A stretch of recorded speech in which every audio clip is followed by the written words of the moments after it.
अरे वाह छोटी, आते ही घर के लोगों को अपने चंगुल में फंसा लिया है। बहुत अच्छी। नहीं दीदी, ऐसी कोई बात नहीं है। अरे चुप रहो, मुझे सब पता है। वैसे खाना वाना बना लेती हो ना? वो मतलब मुझे सिर्फ केक बनाना आता है। सिर्फ केक?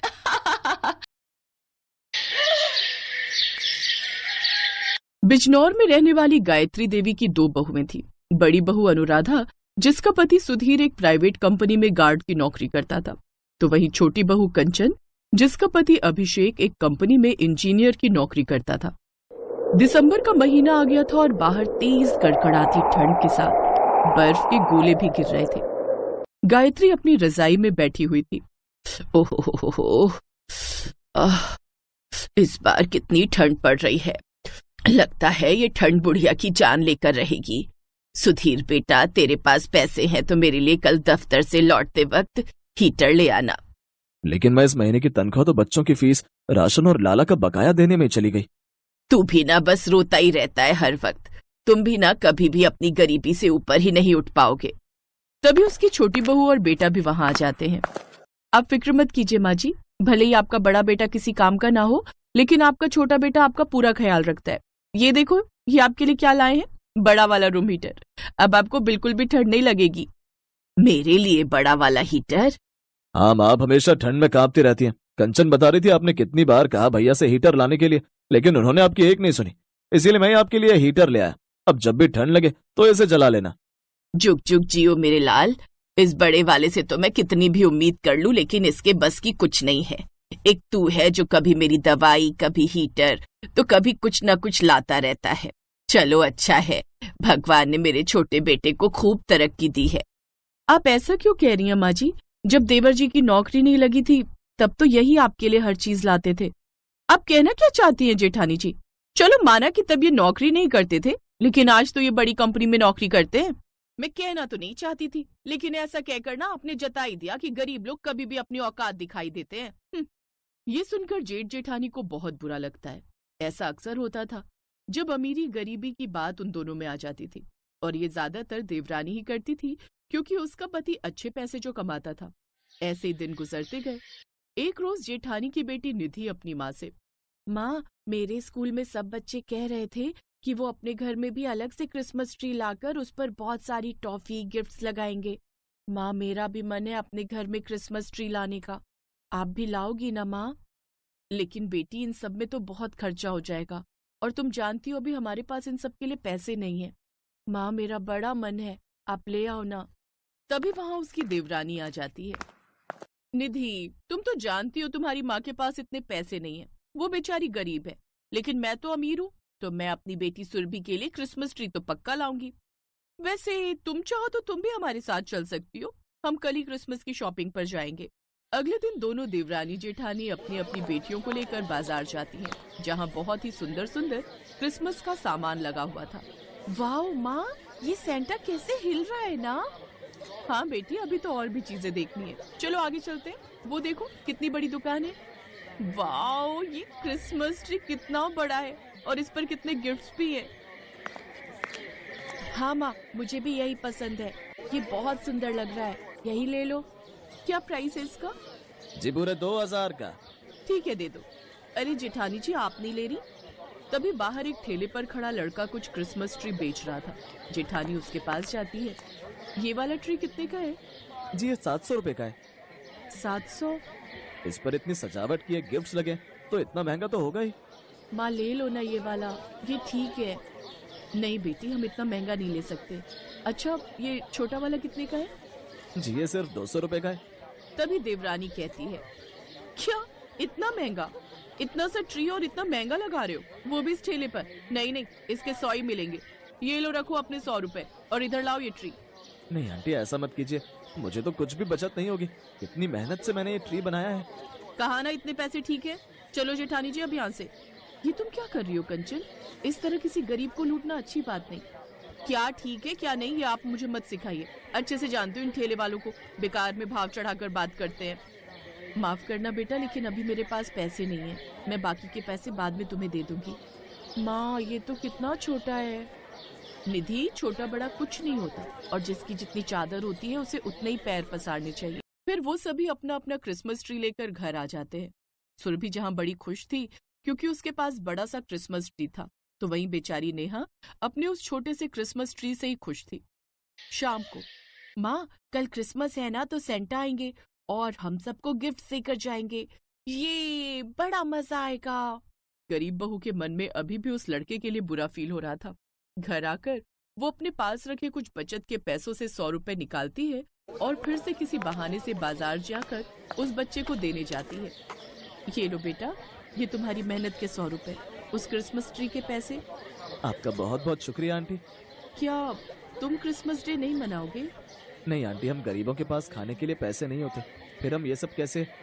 अच्छा कोई बात नहीं, कल तुम भी क्रिसमस मनाओगे, कल तुम हमारे घर आ जाना। अगले दिन देवरानी घर में बड़ी सी क्रिसमस डे की पार्टी रखती है। कंचन ने बहुत बड़ा केक भी मंगवाया था, तो वही बेचारी गरीब बहू अपनी बेटी के साथ उस छोटे से क्रिसमस ट्री को सजाती है और घर पर ही एक छोटा सा केक बनाती है। लेकिन अपनी चाची के बड़े से क्रिसमस ट्री के सामने अपने छोटे से क्रिसमस ट्री को देखकर नेहा कहती है, माँ चाची का क्रिसमस ट्री देखो कितना बड़ा है, हमारा तो कितना छोटा सा है। यही चाहिए मुझे ये ट्री, मुझे भी उतना बड़ा ही चाहिए। बेटी तू मेरी मजबूरी समझ क्यों नहीं रही? जहाँ देवरानी मजे से अपनी बेटी और पति सास के साथ पार्टी एंजॉय कर रही थी, तो वहीं नेहा मुंह फुलाए बैठी थी। तभी जेठानी को एक आइडिया आता है। वो आंगन में लगे अपने बड़े से पेड़ को देखती है, फिर उस पर लाइट्स लगाकर उसको अच्छे से डेकोरेट करती है और साथ ही उस पर टॉफियां लाकर टांग देती है, जिसे देख नेहा बहुत खुश होती है। वाह माँ, ये कितना बड़ा और सुंदर लग रहा है, उस चाची के क्रिसमस ट्री से भी बहुत ज्यादा अच्छा। तभी वहाँ वो लड़का भी आ जाता है। आओ बेटा, हम सब साथ में मिलकर क्रिसमस मनाएंगे। नेहा बेटी, असली त्योहार तो अपने से भी नीचे के लोगों को खुशी देने में है। अगर हम दूसरों की मदद करेंगे तो ही सेंटा हमसे खुश रह पाएंगे। पैसा ही सब कुछ नहीं होता, थोड़े से पैसे का भी अगर सही इस्तेमाल किया जाए तो उससे किसी को खुशी मिलती है। तो इसका मतलब उन पैसों का सही इस्तेमाल हो गया। उस गरीब बहू की बात सुन देवरानी और सास को भी अपनी गलती का एहसास हो जाता है और अब वो भी अपनी जेठानी से उस बात की माफी मांगते हैं। फिर वो सभी मिलकर खुशी खुशी क्रिसमस मनाते हैं। उस दिन के बाद वो कभी अपनी जेठानी को अपनी अमीरी का घमंड नहीं दिखाती।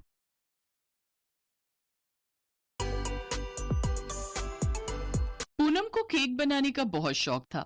वो हर 2 दिन में एक केक जरूर बनाती थी, और वो भी अतरंगी केक। और ये केक बनाकर वो अपने पिता को खिलाती थी। ये लो पापा, केक खाओ और बताओ कैसा बना है। क्या बेटी, तू क्यों ये सब बनाती रहती है? कभी केक के अलावा भी कुछ बनाया कर। मुझे और कुछ बनाना नहीं आता है पापा। तो सीख ना, ससुराल जाके क्या सिर्फ केक बनाएगी? हाँ पापा, मैं सिर्फ केक ही बनाऊंगी। जिसे खाना होगा वो खाएगा, नहीं तो भूखा रहेगा। पूनम खासकर चॉकलेट केक बनाने में माहिर थी।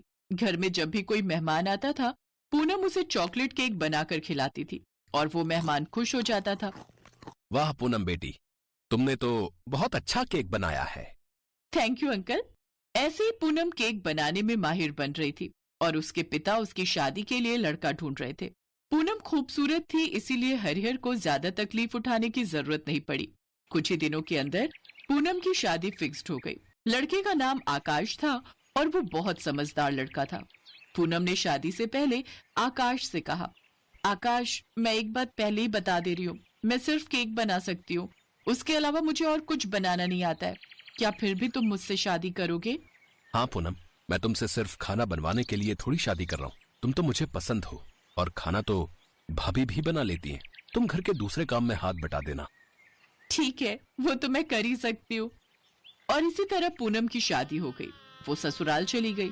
उसके ससुराल में सभी बहुत अच्छे थे। उसकी सास बिमला और ननद टीना ने पूनम को आते ही बहुत प्यार दिया, लेकिन उसकी जेठानी शकुंतला एक बार भी उससे मिलने नहीं आई। पूनम, तुम्हें कोई तकलीफ तो नहीं हो रही है ना? सभी तुमसे अच्छे से पेश आ रहे हैं ना? हाँ, वो तो आ रहे हैं, लेकिन दीदी एक बार भी मुझसे मिलने नहीं आई। उनकी तबीयत खराब है क्या? नहीं नहीं, उनका दिमाग खराब है। मतलब? अब मतलब भाभी थोड़ी घमंडी टाइप की है। वो इस शादी से बिल्कुल खुश नहीं है। लेकिन क्यों? अरे तुम इतनी सुंदर जो, इसीलिए भाभी को जलन हो रही है। इस घर में उनसे ज्यादा सुंदर बहू जो आ गई है। अच्छा, तो ये बात है। अगले दिन शकुंतला पूनम से मिलने आई और आते ही उसे ताने मारने लगी। अरे वाह छोटी, आते ही घर के लोगों को अपने चंगुल में फंसा लिया है, बहुत अच्छी। नहीं दीदी, ऐसी कोई बात नहीं है। अरे चुप रहो, मुझे सब पता है। वैसे खाना वाना बना लेती हो ना? वो मतलब मुझे सिर्फ केक बनाना आता है। सिर्फ केक? ठीक है, जाओ जाओ, सुबह सुबह नाश्ते में कुछ बना कर लाओ। लेकिन क्या बनाऊं, मुझे तो और कुछ। तुम बात बहुत ज्यादा करती हो, जो आता है वही बनाओ। पूनम चुपचाप रसोई में चली गई और चॉकलेट केक बनाने लगी। ये पूनम की बच्ची सुबह सुबह नाश्ते में केक बनाकर लाएगी और उसे सासू माँ की डांट पड़ेगी। बहुत मजा आएगा। पूनम ने मैदे में लिक्विड चॉकलेट, चॉकलेट एसेंस, अंडा डालकर उसे अच्छी तरह से मिलाकर ओवन में बेक होने के लिए डाल दिया। चॉकलेट केक की खुशबू से सभी खाने की टेबल पर चले आए। अरे वाह, नई भाभी तो चॉकलेट केक बना रही है, आज तो बहुत मजा आएगा। अरे वाह छोटी बहू, चॉकलेट केक तो बहुत अच्छा बना है, न ज्यादा मीठा न ज्यादा कड़वा, एकदम प्रोफेशनल। थैंक यू माँ जी। ये सुनकर शकुंतला के होश उड़ गए। उसने कहा, लेकिन माँ जी, सुबह सुबह चॉकलेट केक कौन खाता है? शकुंतला का पति अनिल इतनी देर से चुपचाप केक खा रहा था। उसने कहा, क्यों, हम खाते हैं। क्वालिटी केक तो कभी भी खाया जा सकता है, क्यों? आप चुप रहिए, केक खाने का बड़ा शौक है ना, बाद में बताती हूँ। ये सुनकर बाकी सब चुपके से हंसने लगे। शकुंतला को बस किसी भी तरह पूनम को नीचा दिखाना था। माँ जी, पूनम को केक के सिवाय और कुछ बनाना नहीं आता, हर रोज खाना कौन बनाएगा फिर? क्यों, तुम बनाओगी ना, तुम भी तो इस घर की बहू हो। तुम खाना बनाओगी, छोटी बहू बाकी के काम में मदद करेगी। वैसे भी वो छोटी है तुमसे, इस घर में नई है, उसे थोड़ा टाइम तो दो। शकुंतला की चाल उल्टी पड़ गई, लेकिन उसने हार नहीं मानी। एक के बाद एक तरीका निकालने लगी जिससे पूनम परिवार के सामने बदनाम हो जाए और उसे डांट पड़े। लेकिन पूनम हर बार कोई ना कोई तरकीब से बच जाने लगी। पूनम दिल की साफ थी, इसीलिए सब लोग उसे पसंद करने लगे और शकुंतला के दिल में पाप भरा हुआ था। उसे बस एक मौके की तलाश थी और वो मौका उसे मिल ही गया। अनिल और आकाश एक ही कंपनी में काम करते थे और उस कंपनी का मालिक क्रिश्चियन था। आकाश और अनिल ने उन्हें क्रिसमस पर अपने घर में बुला लिया। आकाश ने घर लौटकर पूनम से कहा, पूनम, क्रिसमस में बॉस आ रहे हैं, तुम वो स्पेशल चॉकलेट केक बनाना, वो खुश हो जाएंगे तो हमारा प्रमोशन हो जाएगा। ठीक है जी, आप चिंता मत कीजिए। क्रिसमस का दिन आ गया और पूनम चॉकलेट केक बनाने में लग गई। लेकिन केक बनाते हुए उसके दिमाग में ख्याल आया, क्रिसमस में चॉकलेट केक और प्लम केक दोनों खाया जाता है, तो सिर्फ एक तरह का केक क्यों बनाऊं, प्लम केक भी बना लेती हूँ। पूनम ने प्लम केक भी बना लिया। दोनों केक बनाकर उसने साइड पर रख दिया। अनिल और आकाश के बॉस आ गए और सभी उनको लेकर बिजी हो गए। रसोई की ओर किसी का ध्यान नहीं था। शकुंतला इसी मौके की तलाश में थी। चॉकलेट केक और गोबर केक दिखने में एक ही जैसे हैं, अब आएगा मजा। शकुंतला ने चॉकलेट केक फेंक दिया और वो बाहर से गाय का गोबर उठाकर ले आई और अच्छी तरह से सजाकर उसे चॉकलेट केक की जगह पर रख दिया।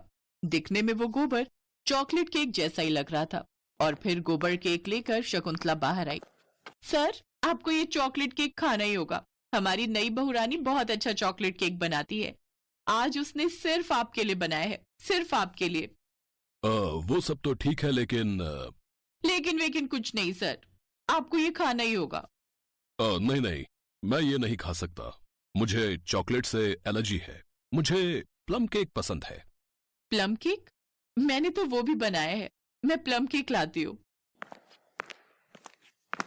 पूनम प्लम केक लाई। बॉस ने प्लम केक खाया और कहा,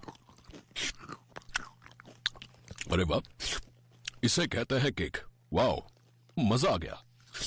शकुंतला जी, आप तो चॉकलेट केक की बहुत तारीफ कर रही थी, खाइए ना। नहीं। अरे खाइए खाइए। हाँ बड़ी भाभी, खाइए ना, रुकिए मैं खिला देती हूँ।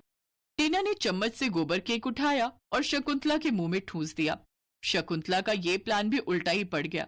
उस रात वो सो नहीं पाई और उसके बाद से उसने पूनम का पीछा छोड़ दिया। गोबर केक ने शकुंतला को सबक सिखा दिया और पूनम ससुराल में खुशी खुशी रहने लगी।